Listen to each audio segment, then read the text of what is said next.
Deixa que eu falo, tudo bem, galera? Eu sou o Alex Bagé, tô passando aqui para nossa resenha sobre futebol. Hoje é noite de final de Campeonato Gaúcho, a primeira partida do Grêmio contra o Caxias. E eu vou usar uma frase que eu tenho ouvido principalmente de ex-jogadores campeões, que é o seguinte: final não se joga, final se ganha. E é sobre isso que eu quero conversar com vocês agora. Porque são duas finais, mas é importante arrancar bem. Por que não dá para encaminhar já o título do Tricampeonato Gaúcho nesse primeiro jogo? É isso que eu quero falar com vocês.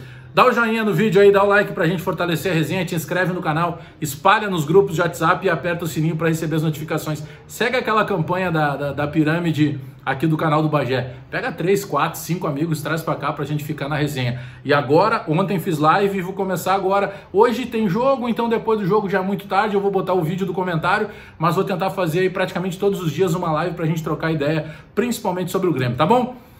Vamos lá então, final não se joga, final se ganha. Essa é uma frase antiga, principalmente de jogador vencedor, de jogador campeão. E eu converso com vários jogadores que atuaram em vários clubes e claro também no Grêmio sobre isso. Clássico e final você não joga, você ganha. Se você conseguir ganhar jogando bem, claro que é melhor, mas você precisa ganhar, porque o que fica para a história é a vitória. E aí nós vamos falar sobre o Renato Portaluppi. O Renato Portaluppi, ele fez até esses 4 anos que ele está no Grêmio, de setembro de 2016 para cá, o Renato participou de 6 finais e ele perdeu só uma. E perdeu uma de Recopa Gaúcha, né, num jogo contra o Pelotas, com um time descaracterizado, mas perdeu, fica na estatística. Mas as 5 finais que o Renato disputou, o Renato ganhou. O Renato disputou final de Copa do Brasil, ganhou. O Renato disputou final de Libertadores, ganhou. O Renato disputou 2 finais de Campeonato Gaúcho, ganhou. E o Renato disputou final de Recopa Sul-Americana e ganhou. E não dá para deixar para trás essa estatística. O Renato, nesse período, ele é um vencedor quando chega em final. Então não dá para deixar passar hoje contra o Caxias. Ah não, mas o Caxias, Bagé, eu tenho recebido muitos recados que é o seguinte: não, mas poxa, o Caxias está muito tempo parado, o Caxias está sem jogar, o Caxias perdeu o Beltraninho, que era o centroavante principal, o Caxias perdeu o Fulaninho, que era o segundo atacante. Senhores, isso é um problema do Caxias. O Grêmio tem que entrar em campo e ganhar. Até porque esse próprio Caxias faz com que o Grêmio esteja disputando essas 2 finais de Campeonato Gaúcho. Porque o Caxias no primeiro turno ganhou a final de turno do Grêmio. Se o Grêmio tivesse vencido ali, ganhou a segunda final, o segundo turno automaticamente não jogaria. Time definido, não vai jogar o Kahneman, não vai jogar o Orejuela. Não tem tanta perda assim, sinceramente. Porque no lugar do Orejuela, o Vitor Ferraz, que está voltando para o time e que era o titular até a lesão. O Orejuela entrou melhor, ele deu mais profundidade de campo, ele deu mais intensidade para o Grêmio, mas até a lesão do Vitor Ferraz, o Vitor Ferraz que era o titular, o Orejuela era apenas um reserva que nós nem tínhamos noção ainda do que ele pudesse mostrar, e ele entrou e mostrou muito bem. O Kahneman também está fora, sempre uma perda, porque a dupla Jeromel e Kahneman, ela se complementa, né? Tem a qualidade, a exuberância técnica da antecipação, da visão de jogo do Jeromel, a classe do Jeromel do desarme, e por outro lado tem o Kahneman com aquela entrega, com aquela pulsação constante no jogo e que acaba contaminando de forma positiva os demais jogadores. Mas o time está definido: Vanderlei, Vitor Ferraz, Jeromel, David Braz e o Bruno Cortez. Aí você vai para o sistema de meia cancha, que você vai ter o Maicon, o Matheus Henrique, o Jean-Pierre, lá na frente o Alisson, o PP e centralizado como 9 na vaga do Diego Souza, o Isaac. O time do Grêmio é infinitamente melhor do que o Caxias, eu não preciso dizer isso aqui, vocês todos sabem. Agora a gente sabe que o futebol é disputado dentro de campo. Não adianta você ficar com 1000 teorias, com uma série de situações. Porque pode ser favorável, porque tem uma estatística, tem que ganhar. Por exemplo, eu sei que eu tenho criticado muito o Renato. Por exemplo, no ano passado o Renato só não chegou na final da Copa do Brasil, penso eu, por culpa do próprio Renato, que fez um baita jogo na Arena, abriu 2-0 em casa, foi para Curitiba, tomou 2-0 e depois perdeu nos pênaltis. Não seria mais uma final para o Renato disputar. Mas a gente não pode tirar o mérito desse aspecto competitivo que o Renato trouxe para o Grêmio.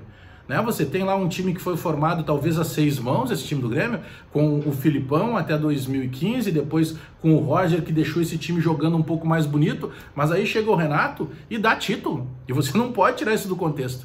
né? Então, por isso que eu imagino que todo esse universo positivo que tem em função também do aspecto motivacional promovido pelo Renato, ele seja decisivo para um jogo de final de Campeonato Gaúcho. O Caxias está parado, o Caxias está sem jogar, o Caxias perdeu jogadores, problema do Caxias. O Grêmio não pode se transformar para o Grêmio de hoje até domingo, quando será a segunda final na Arena, qualquer tipo de problema. Tem que dissipar essa fumaça de qualquer especulação negativa. E você só consegue isso ganhando já o primeiro jogo. O Renato, na entrevista coletiva dele ontem, antes do embarque para Caxias do Sul, ele disse uma coisa que é certa.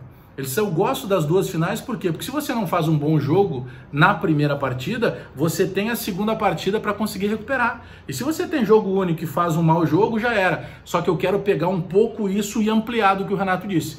Renato, perfeito, concordo com o teu pensamento. Talvez até por isso, por uma forma de precaução e de respeito, que também é um dos elementos principais do futebol, o Grêmio optou por fazer duas partidas finais e não final única. Só que, Renato, vamos inverter isso aí, tá? Eu quero olhar o copo meio cheio e não meio vazio. Vamos fazer o seguinte, vamos matar no primeiro jogo?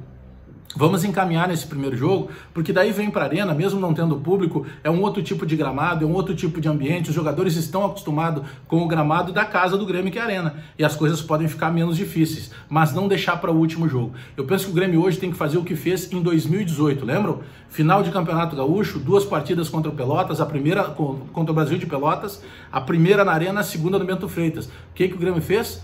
Goleou na Arena e confirmou do Bento Freitas. É isso que tem que fazer hoje. Só que é invertido.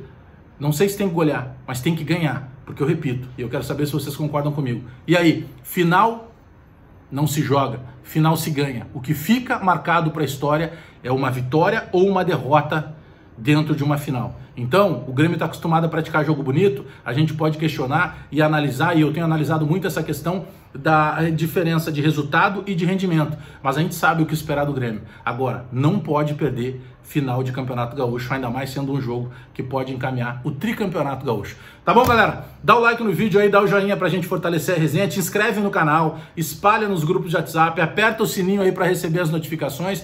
Quando eu estiver fazendo as lives, você recebe também a notificação se tiver apertado o sininho aí. Valeu? Final não se joga, final se ganha. Até daqui a pouco.